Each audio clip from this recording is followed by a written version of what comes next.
Eh bien voilà, bonjour à tous. Je vous présente ma compagne qui va vous expliquer qu'est-ce que Lyme, qu'est-ce que la maladie de Lyme, comment on attrape Lyme et surtout les risques de Lyme. Donc là, bon vous le voyez, elle a fait un transfert, elle est assise dans un fauteuil, mais elle a fait un transfert depuis son fauteuil roulant qui est là. Je l'ai, moi je suis assis dessus. Donc voilà, tu nous expliques un petit peu quelle année c'est arrivé, qu'est-ce qui t'est arrivé, comment, quoi, pourquoi. Bonjour à tous, ça s'est passé donc en mai 2010, 17 mai 2010 pour être exact. J'étais étudiante en Estonie, donc je participais au programme Erasmus. Donc je faisais des études de langue, donc russe-estonien pour être interprète. Et puis on avait été passer un week-end dans les îles pour décompresser, pour, pour s'amuser quoi. Puis le samedi soir, où il faisait beau, puis je commençais à pas être trop bien. J'avais un peu mal à la tête, un peu chaud. Mais comme il y avait du soleil, on s'est dit, coup de chaleur. Bon, c'est pas grave, un Doliprane, et puis ça va passer. Puis le dimanche, pareil, pas trop bien. On rentre, pas rien de plus. Et le lundi, j'étais pas trop bien non plus. Et puis dans l'après-midi, ça a dégénéré d'un seul coup. Donc j'avais un peu de température, mais sans plus. Et d'un coup d'un seul, en fait, je suis montée à plus de 41 de température. Donc heureusement que je vivais en colocation, donc mes colocataires sont intervenus, ont appelé les secours. Et donc les secours m'ont embarqué en diagnostiquant une déshydratation. Sauf qu'en arrivant aux urgences, j'étais à la limite du coma. Donc c'est la neurologue de garde qui m'a auscultée. Et pour elle, c'était pas clair, il y avait quelque chose de louche. Donc c'est elle qui a ordonné la ponction lombaire. Et dans la ponction lombaire, on a retrouvé une bactérie qui s'appelle la Borrelia, donc, qui est un des marqueurs de la maladie de Lyme, qui est transmise par les tiques.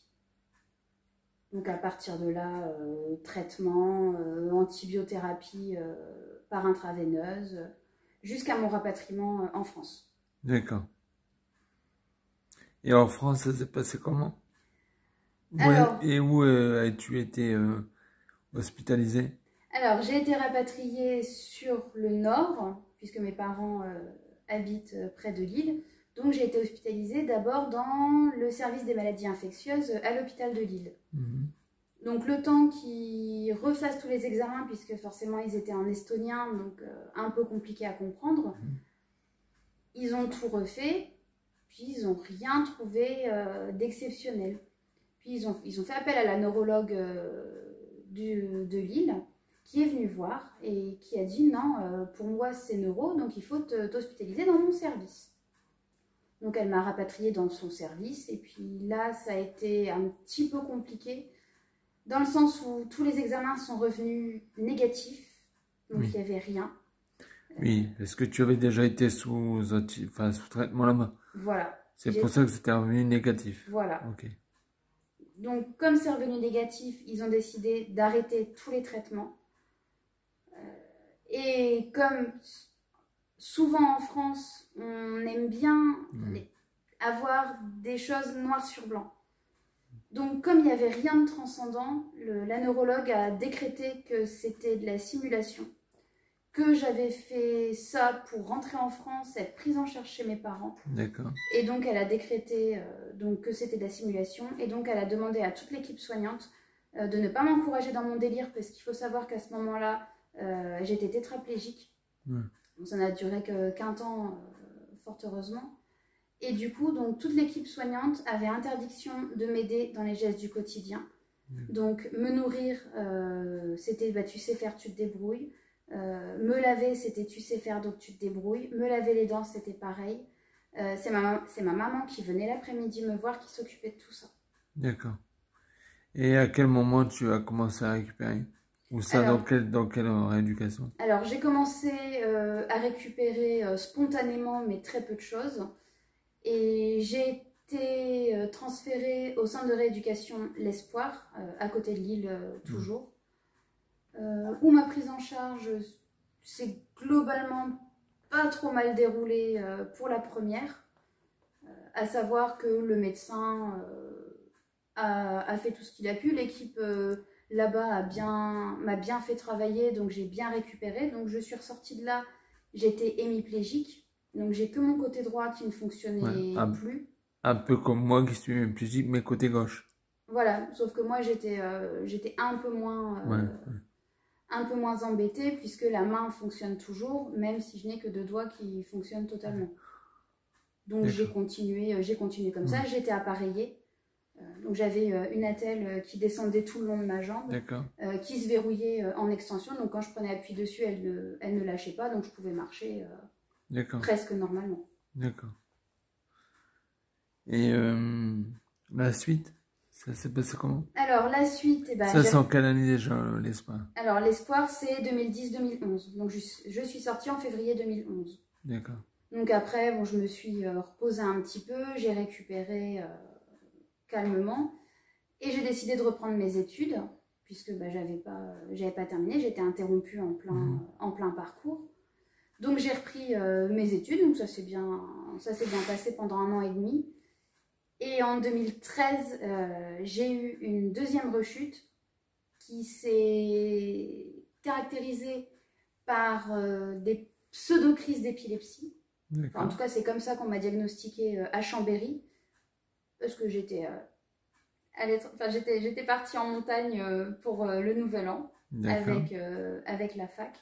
Donc c'était un voyage pareil.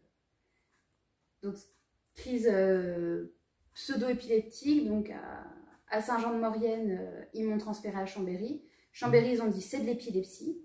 Donc à partir de là, ils m'ont retransféré au centre de rééducation à Lille, toujours le même. D'accord. Et là, la prise en charge, ça a été, mais c'était peut-être moins sérieux qu'au début. Médecin de rééducation, parce qu'il a vu mon dossier médical, il a vu que tout était revenu encore négatif. D'accord. Donc, il commençait à se demander si c'était pas un petit peu pour être totalement prise en charge, donc logé, nourri, blanchi. Entre guillemets, je n'avais que ma kiné à faire, et puis pour le reste... basta. Voilà. Donc, bon, ça se termine, je sors de là en étant en fauteuil. Donc là, je n'étais plus capable de marcher puisque mon côté gauche a été atteint. Donc ma jambe gauche a perdu peut-être 90% de sa force. Ah ouais. Donc ce qui est à peu près toujours le cas à l'heure actuelle d'ailleurs. Donc elle est plus capable de me porter, elle bouge un petit peu mais sans plus. Donc je me retrouve en fauteuil. Pour le reste, le bras gauche fonctionne toujours, le bras droit fonctionne toujours. Donc on m'apprend la vie en fauteuil, vie de tous les jours. Puis ça s'arrête là. Donc je continue mes études, je passe mon concours, j'obtiens mon concours, je passe mon diplôme, tout va bien. Et puis il y a bientôt 3 ans, nouvelle rechute. Où là, cette fois, ça s'est caractérisé par un AIT. D'accord. Parce que le problème de la maladie de Lyme, c'est qu'elle peut prendre n'importe quelle caractéristique de n'importe quelle maladie. C'est extrêmement difficile à diagnostiquer. D'ailleurs, généralement, on nous diagnostique comme étant fou et on nous oriente gentiment vers des psychiatres. Donc ça, c'est pas forcément simple à gérer. Et donc, AIT, donc transféré à Valenciennes. Et là, le neurologue de Valenciennes, lui, a clairement dit que c'était de la simulation, que c'était un trouble hystérique, que c'était de la conversion. Il a mis en cause ma maman en disant que c'était un trouble de la prime enfance. Et donc, c'était ma maman qui m'avait rendu malade quand elle m'attendait.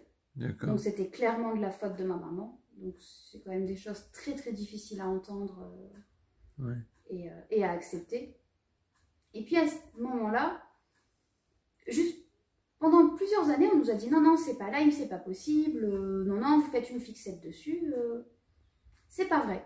Alors qu'à la base, en Estonie, il avait diagnostiqué Lyme. Voilà, il m'avait diagnostiqué positif à la borréliose. Dû à la ponction lombaire. Voilà, grâce à la ponction lombaire. Sachant que les ponctions lombaires qui ont été faites en France étaient revenues négatives, mais comme j'étais sous traitement, forcément, ça fausse tout le résultat. Donc à cette dernière rechute, là, mes parents ont vraiment commencé à remuer ciel et terre pour essayer de trouver un moyen d'avoir le diagnostic définitif, parce que eux, on était persuadés depuis très longtemps. Moi, j'ai mis un peu plus de temps à être convaincue, parce que quand vous avez tout le corps médical qui vous répète en permanence que c'est l'hystérie de conversion, que ci, que ça, oui, on ne connaît pas tout, donc après tout, il y a un moment où on se demande pourquoi pas. Mais ce que je comprends pas, c'est que eux, ils avaient les rapports de l'Estonie. Donc ils avaient forcément les réponses de l'Estonie. Donc pourquoi ils diagnostiquent c'est dans ta tête alors qu'ils avaient les rapports de l'Estonie? Alors, je pense, après ce n'est qu'une hypothèse, je ne sais pas, mais comme c'était un pays étranger, les médecins en France n'ont pas fait confiance au rapport des pays étrangers. D'accord. Et du coup, ils ont refait leurs examens à eux, en France, bien standardisés, pour avoir ce résultat. Après, ce n'est qu'une hypothèse, je ne sais pas comment ils ont raisonné. D'accord. Moi, c'est ce que je pense. Donc on m'a très gentiment dit une nouvelle fois que c'était dans ma tête. D'accord. Mais donc, si c'était dans ta tête, pourquoi il faut faire de la rééducation? Oh c'est une bonne question. C'est une bonne question, je n'ai pas la réponse. Et la suite du coup là Quand j'étais à Valenciennes, il y a un médecin d'un centre de rééducation qui est venu voir mon état. Donc médecin rééducateur de Saint-Amand-les-Eaux, qui est venu voir et qui a dit non, si, je te prends dans mon service. Donc j'ai attendu quelques jours avant de pouvoir être transférée puisqu'il n'y avait pas de place. Donc je suis arrivée dans ce service. Et là, ma prise en charge ne s'est pas très bien passée, même plutôt mal passée. Alors rien à voir avec l'équipe. L'équipe a été top. Vraiment, j'ai vraiment été bien prise en charge, mais c'est plus par le corps médical. Où là, clairement, j'ai été prise pour quelqu'un qui aimait être logé, nourri, blanchi. Donc, première réunion de synthèse, comment faire pour la faire rentrer chez elle avec toutes les adaptations possibles et imaginables. Mais ça, c'était où ça? À Saint-Amand-les-Eaux. Ah d'accord. Donc du coup, j'ai bien compris que on peut plus rien faire pour elle, on va la faire sortir le plus vite possible, comme ça, on est tranquille. Donc je n'avais toujours aucun traitement, et donc c'est à ce moment-là que mes parents ont cherché.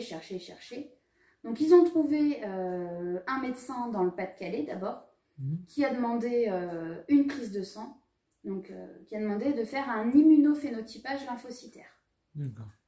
Et donc grâce à cette prise de sang, on s'est rendu compte... Ça consiste en quoi cette prise de sang? Parce que moi, mes abonnés ne vont pas comprendre ton terme médical. Alors, j'ai pas forcément compris non plus, mais c'est pour voir un petit peu quels lymphocytes sont encore dans l'organisme. D'accord.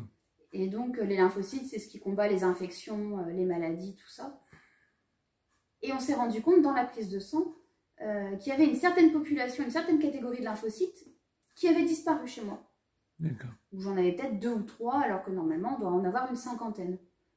Et en fait, ça, c'est caractéristique de la maladie de Lyme. Donc on voit que ces lymphocytes-là sont absents. Pourquoi? Parce qu'ils sont en train de se battre contre cette maladie. Donc on a déjà eu cet indice-là.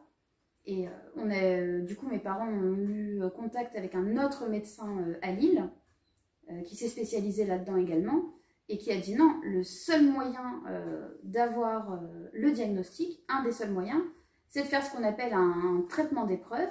Donc, on la met sous traitement, et s'il y a de l'évolution, c'est que c'est ça.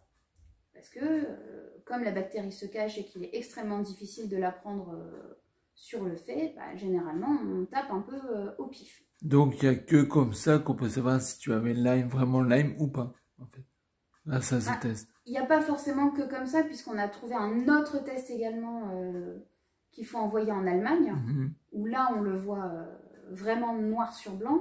Mais c'est un des moyens, oui, quand on est en errance médicale, donc on nous promène de médecin en médecin en nous disant que c'est dans notre tête, que c'est psychosomatique, tout ça. Ça peut être un moyen d'avoir le diagnostic. Oui, parce qu'apparemment, l'Allemagne est plus spécialisée que la France sur Lyme.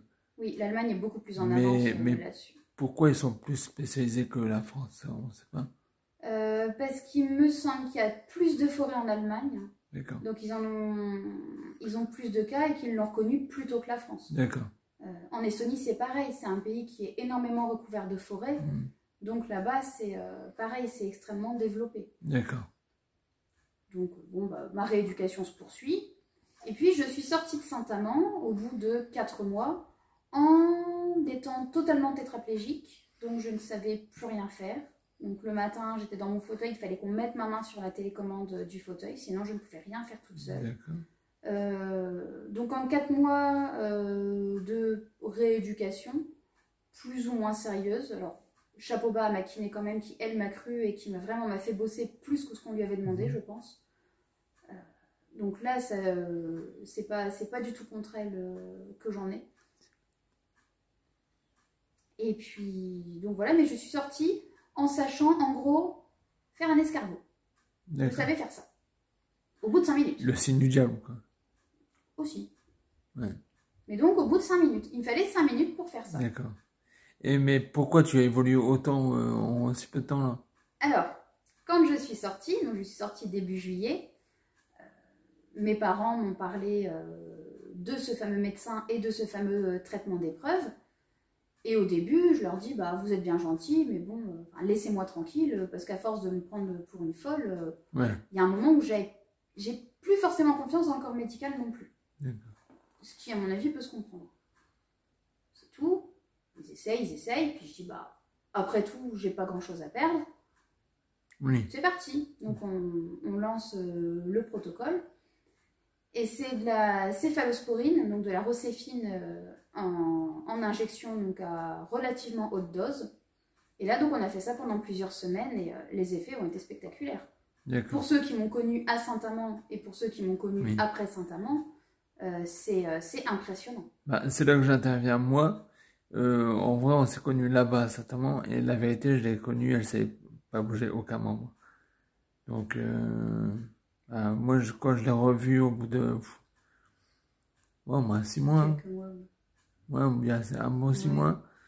Je l'ai trouvé, je me suis dit, waouh, c'est dingue, quoi. Donc, la roséphine, bah, après, là, est-ce que là, tu penses que si on te remettait sur roséphine, est-ce que tu aurais une chance de remarcher ou pas? Je ne sais pas. Je ne sais pas du tout, parce que je suis suivie par un nouveau médecin dans le sud de la France. Le problème, lui, ne veut pas se prononcer parce que ça fait trop longtemps que je l'ai. Ça fait trop longtemps que c'est installé.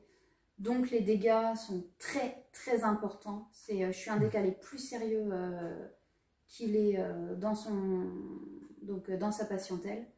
Même chose, parce que je suis suivie également par le professeur Perron à Garches. D'accord, qui est très réputé.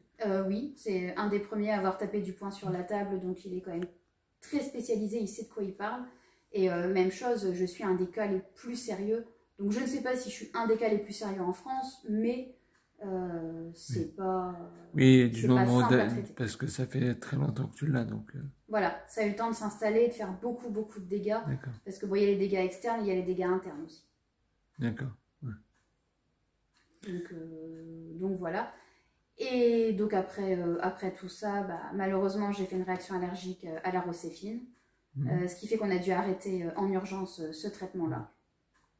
Donc là, j'ai trouvé... mes parents ont trouvé ce nouveau médecin dans le sud, près d'Agen. D'accord. Qui lui s'est spécialisé exclusivement dans cette maladie.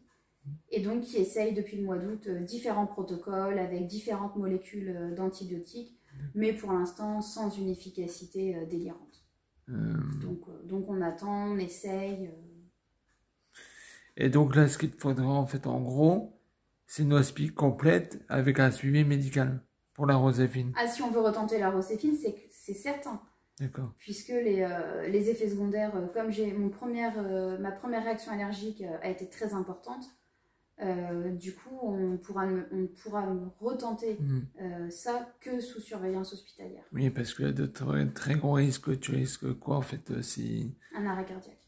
Ah oui, donc, il ne faut pas tenter à la maison. Non. Non, on ne sait jamais. Donc, il faudra absolument une équipe médicale, être hospitalisée en complet, quoi. Voilà, c'est ce que le médecin près d'Agen préconise. Malheureusement, lui n'a personne sous le coude pour accepter une hospitalisation. Et le professeur Perron voudrait qu'on attende encore un petit peu. Alors attendre quoi, je ne sais pas, mais... Je pense que tu as attendu assez longtemps, tu aimerais que les choses évoluent. Oui, je pense aussi, C'est oui, normal. c'est long. Et donc, ouais, bah, là, qu'est-ce que tu dirais aux gens qui vont se promener en forêt? Là, actuellement, mais on peut pas trop parler de balade en forêt parce que bon, on est en confinement. Mais à l'avenir, parce que bon, bien évidemment, on va pouvoir tous ressortir de chez nous, heureusement. Qu'est-ce que tu recommandes aux gens qui vont se promener en forêt? Qu'est-ce que tu leur dis à des habits particuliers, je sais pas moi. Faites super attention. Déjà, alors c'est pas... Alors oui, il fait beau l'été, on aime bien être en short, bras nus, etc. Mais l'idéal, c'est de mettre un pantalon, c'est de mettre les chaussettes au-dessus du pantalon. Ouais. C'est de mettre des hauts à manches longues. C'est de se protéger, mettre le t-shirt dans le pantalon. C'est vraiment de protéger un maximum sa peau. Parce que malheureusement, les tiques, c'est fourbe. On ne sent pas forcément la piqûre. La preuve, c'est que moi, je ne sais pas quand est-ce que j'ai été piquée. On a des hypothèses, mais on n'a pas de certitude. On ne l'a jamais retrouvée. D'accord. L'érythème migrant, parce que souvent, quand on se fait piquer par une tique, on entend parler après d'érythème migrant. Donc c'est une tache qu'on peut avoir autour de la piqûre. Et on ne l'a pas forcément. Donc si jamais vous la voyez, vous la délimitez avec un stylo, vous délimitez la taille de la tache. Et si jamais vous voyez qu'elle s'étend, là c'est... mais même si vous faites piquer, il faut consulter tout de suite un médecin. Parce que là, les protocoles en France commencent à évoluer un petit peu, grâce au professeur Perron et grâce à d'autres médecins également. D'accord. Donc maintenant, les antibiotiques sont quasiment automatiques justement pour éviter une maladie de Lyme chronique et pour éviter tout ce que moi j'ai ou tout ce que d'autres personnes ont. Donc tu dis aux gens de faire attention, d'entourer la piqûre avec un feutre indélébile pour voir si vraiment si la tache elle s'étend.